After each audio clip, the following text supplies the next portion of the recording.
Hello বন্ধুরা, কেমন আছো সবাই? আমি মিষ্টি। তোমাদের সবাই জানো যে দোল পুজো হয়ে গেছে, আর আমাদের এখানে 4-5 দিনের যে অনুষ্ঠান ছিল সেটাও হয়ে গেছে। তো সকাল থেকে ঠাকুরতলায় অনেক অনুষ্ঠান হয়েছে, কিন্তু আমি যেতে পারিনি, সময় হয়ে ওঠেনি, কারণ ছোটো বাচ্চা নিয়ে। তো সন্ধ্যাবেলা ঘরের সামনে চাঁচর পোড়াতে গিয়েছিলো। অনেকদের দিকে ন্যাড়া পোড়াও বলে। তো কারদের কোন দিকে কীরকম কী বলে একটু কমেন্টে জানাবে, হ্যাঁ। আর এই যে সব কীর্তন হচ্ছে আর ভিতরে পুজো চলছে। পুজো হয়ে গেলে তারপরে আস্তে আস্তে আগুন দেবে ন্যাড়া পোড়াটায়। কীর্তন হচ্ছে, হরিনাম হচ্ছে, ভালো লাগছিলো। প্রচুর লোক হয়েছে, প্রচুর ভিড় হয়েছে। আমি ভিডিওটা ঠিক মতো ভালোভাবে করতে পারিনি যদিও, কিন্তু তবুও যতটুকু পারলাম তুলে ধরার চেষ্টা করলাম। সকাল থেকে অনেক কিছু অনুষ্ঠান হয়েছে, আমি যেতে পারিনি, তার কারণ ঘরে লোক কুটুম্ব এসেছিলো, আর তাই যাওয়া হয়ে ওঠেনি। এই যে আমাদের এখানে কীর্তন চলছে, অনেক আনন্দ হচ্ছিলো সবাই মিলে। আর চাচুটা না অনেকটা বড়ই করেছিল, আর খুব ভিড় হয়েছিল বলে হয়নি। এই যে এবার সবাই ঘুরে ঘুরে একবার করে 3বার ঘুরে নেওয়ার পরে এবার আগুন দিয়ে দিয়েছে, দিয়ে এবার সবাই চলে যাচ্ছে। আর আস্তে আস্তে চাঁচরটা আমাদের ধরে উঠবে। আর হ্যাঁ, এখানে কিন্তু সবাই খুব মজা করছিল, আর এই দোল উৎসবের জন্য সবাই খুব অপেক্ষা করে থাকে। আর সেই দিনে সন্ধ্যাবেলা অনেক কিছু অনুষ্ঠান হয়, খেলাধুলা হয় বিকেল টাইমে। আর সকালবেলা তো ব্যায়াম হয়েছে, ব্যায়ামের কম্পিটিশন হয়েছে, তারপর নাচের কম্পিটিশন হয়েছে, গানের কম্পিটিশন হয়েছে, কিন্তু আমি যাইনি বলে সেই ভিডিওগুলো আর করা হয়নি। আর সন্ধ্যাবেলা চাঁচর হয়েছে, তারপর আর কিছু নৃত্য অনুষ্ঠানও ছিল, অনেক কিছু। সন্ধ্যাবেলা আমি একটুখানি গিয়েছিলাম যদিও। এই দেখো কত জোরে কত আগুন, আর এখানে না এত পরিমাণে গরম লাগছিল, আর এত পরিমাণে আগুনের তাপটা আসছিলো, মনে হচ্ছিলো যেন একদম সেই সব কিছু হাতটা জ্বলে যাবে, এরকম মনে হচ্ছিল। প্রচণ্ড গরম, প্রচণ্ড তাপ, সবাই সরে এসেছিলাম দূরের দিকে, আর ভালোও লাগছিলো দেখতে। এই বছরে একটা দিন এইটার জন্যই অপেক্ষা করে থাকি। আর হ্যাঁ, এরপরেও আছে কিন্তু আমাদের নীল পুজো, সেটাও ভিডিও করব। আর এই যে সন্ধ্যাবেলা আমি গিয়েছিলাম ঠাকুর দেখতে, ঠাকুর দেখলাম, আর ছেলেকে নিয়ে যাইনি কারণ ও ঘুমিয়ে পড়েছিল, আমি একাই গিয়েছিলাম। ঠাকুর দেখেছি, নাটক হচ্ছিলো, নাটক দেখেছি একটুখানি।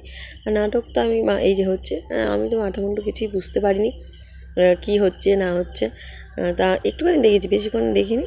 নাচ হচ্ছিলো, এই নাচটা দেখে আমি চলে এসেছিলাম, বেশিক্ষণ দেখিনি। আর আমার ভালো লাগেনি, তাছাড়া আর অনেকটা রাত হয়ে গেছিলো, তো একটা দিদির সাথে গিয়েছিলাম, আর বাবু একা যেহেতু ঘরে ঘুমোচ্ছিলো, সেই জন্য আমি আর বেশিক্ষণ দাঁড়াইনি, একটুখানি দেখে চলে এসেছি। এই নাটকটা অনেক রাত পর্যন্ত হয়েছে, সবাই বলছে ভালো হয়েছে। এবার সবার তো সমান নয়।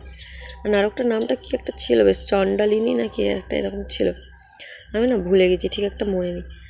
আর পরের দিন সকালবেলাতে দোল খেলা, সকাল সকাল স্নান হয়ে গেছিলো, তারপরে এই যে সবাই দোল আবির মাখিয়ে দিয়ে গেছে, তারপর আমি আবার ভিডিও করে দেখাচ্ছিলাম। আর বিকেলবেলা এই যে এটাকে ব্রতচারী নাচ বলে, ব্রতচারীর অনুষ্ঠান হয়েছিল, তো সবাই নাচছিলো। আর এই যে আমার বাবু ওর ঠাম্মির কোলে বসে আছে, তবে নাচ করছিলো পুচকুগুলো, আর খুব ভালো লাগছিলো দোল উৎসব, সব সেজেগুজে নাচ করতে। আর বিকেলবেলা হওয়ার কথা ছিল বড় অর্কেস্ট্রা, সিনেমাটিস্ট মেঘনা হালদার, শ্যামচুন বৈদ্য যে নায়িকাটা, ও আসার কথা ছিল, কিন্তু এত পরিমাণ ঝড় বৃষ্টি, বাবা, আর কারেন্ট তো নেই, তার সঙ্গে এত পরিমাণ ঝড় বৃষ্টি হয়েছে, ধুলো উড়িয়ে, সেই জন্য তো অনুষ্ঠানটা ক্যান্সেলই হয়ে গেল, হলো না। এই পর্যন্ত টাইমটাই ঠিক ছিল, এই পর্যন্ত টাইমটা কিছু হয়নি, মেঘ ছিল হালকা, কিন্তু বৃষ্টি হয়নি।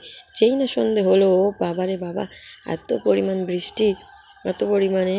আর এখানে না আমি এই যে মিউজিকগুলো দেবো, আমি না সবসময় ভিডিও করছি তো ঠিকভাবে এডিটিং এখনও করতে পারিনি, ভালো করে শিখে নিয়ে তারপরে এরকম ধরনের কিছু ভিডিও হলো তখন সেখানে করবো।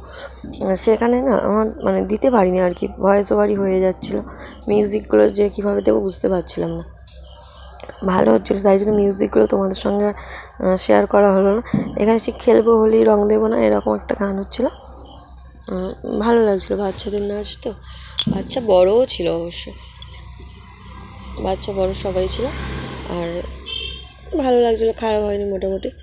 সন্ধ্যেবেলার আমি খুব আশা করেছিলাম, সবাই খুব আশা করেছিলো, লোক কুটুম্বে এসেছিলো যে সন্ধ্যাবেলা অনুষ্ঠানটা খুব জোরদার হবে, সবাই মিলে খুব মজা করবো, যাবো মেঘনা হালদারকে সামনাসামনি দেখবো। যদিও আমি একবার সামনে থেকে দেখেছি অন্য একটা অনুষ্ঠানে, তবুও একবার দেখার ইচ্ছে ছিল। অর্কেস্ট্রা ছিল, নাচা গান, আর খুব প্রচুর আনন্দ হয়, নাচ গান, যে যার মতন যেমন পারে এই হোলির সময় তেমন সব আনন্দ করে নেয়। কিন্তু আর হলো কই বলো, আকাশের যা ওয়েদার নেমে এলো, সে আর হয়ে উঠলো না। তো তার পরের দিন ছিল হরিনাম। আর সকাল থেকে তেমন কিছু একটা অনুষ্ঠান হয়নি, হরিনামই হয়েছিল। সন্ধ্যা থেকে 3টে দল ছিল, কিন্তু 3টে দল আমি যেতে পারিনি। আমি গিয়েছিলাম মাঝখানেটাই যে গিয়েছি। তো এই লোকটাও হরিনাম ভালো করছিল, খারাপ না, ভালোই হয়েছে হরিনামটা। সন্ধ্যা থেকে আমি যেতে পারিনি বলে মাঝখানের দিকটা গিয়েছিলাম। আর মাঝখানের দিক বলতে ওই ধরো 11টার সময় গিয়েছি। 11টা থেকে পুরো ঘরে এসেছি সকালবেলা 5টার সময়। রাসলীলা ছিল, এরপরে রাসলীলার দিকে বাড়ি এসেছি। আর শরীরটা তারপরে এত খারাপ হয়ে গেছে। আর যেহেতু ছেলের নামে মালসা ভোগ প্রসাদ যেটা হয় হরিনামের পরের দিন, সেটা দিয়েছিলাম। তো সেটা সবাই বলছে যে ছেলের নামে দিলে মায়েদের নাকি উপোস থাকতে হয়, সেই জন্য উপোসও করেছিলাম। আর সেইটার জন্য এত পরিমাণ শরীর খারাপ হয়ে গেছে, এত পরিমাণ শরীর খারাপ হয়ে গেছে। সন্ধ্যাবেলা এসে যা খেয়েছি সব বমি হয়ে গেছে, মাথা যন্ত্রণা হচ্ছে। আর বাবুরও শরীরটা একটু খারাপ হয়ে গেছিলো, জ্বর হয়ে গেছিলো, তাই জন্য আর সেই ভিডিওটা আমি তো করতেই পারলাম না। মালসা, হরিনোট, তারপর দধি কাদা, আর সকালবেলা নগর কীর্তন এসেছে, সেটাও করা হয়নি, বেরোয়নি আমি। দধি কাদার ভিডিওটাও করা হয়নি। তারপর সেই দইয়ের ভাঁড় ভাঙে কি একটা এরকম নিয়ম আছে, সেগুলোও করা হয়নি, কিছু করতে পারিনি। আর এই যে হরিনাম শুনতে গিয়ে আমার বাবুকে নিয়ে গেছিলাম, আর এত পরিমাণ গরম, সবার মাঝখানে বসেছিলাম, ও না অস্থির হয়ে যাচ্ছিলো।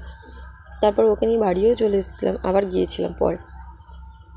এই যে রাসলীলা আরম্ভ হয়েছে, তারপর রাসলীলাটা আরম্ভ হয়েছে ওই ধরো দুপুর রাত 1টা 1:30টার দিকে আরম্ভ হয়েছিল। ভালো হয়েছিল। অষ্টসখী নাচ, হ্যাঁ, ওখানে কিন্তু 8জন মেয়ে আছে, ওই যে একজন একজন করে তুলছে না। দূরে বসেছিলাম, তারপরে বাবু ছিল বলে আর ভিডিওটা ভালো করে করতে পারিনি। 8জন মেয়ে আছে, 8জন মেয়ে, আর একটা হচ্ছে যে মেন গান করবে সে গায়ক। ভালোই হচ্ছিলো, নাচ হচ্ছিলো, গান হচ্ছিলো, নাচ হচ্ছিলো। আর এখানে না রাসলীলার কাহিনী তো তোমরা সবাই জানো, ওই পাটে পাটে ধরে ধরে একটা একটা নাচ হচ্ছিলো আর গান হচ্ছিলো, ভালো লাগছিলো, খারাপ না।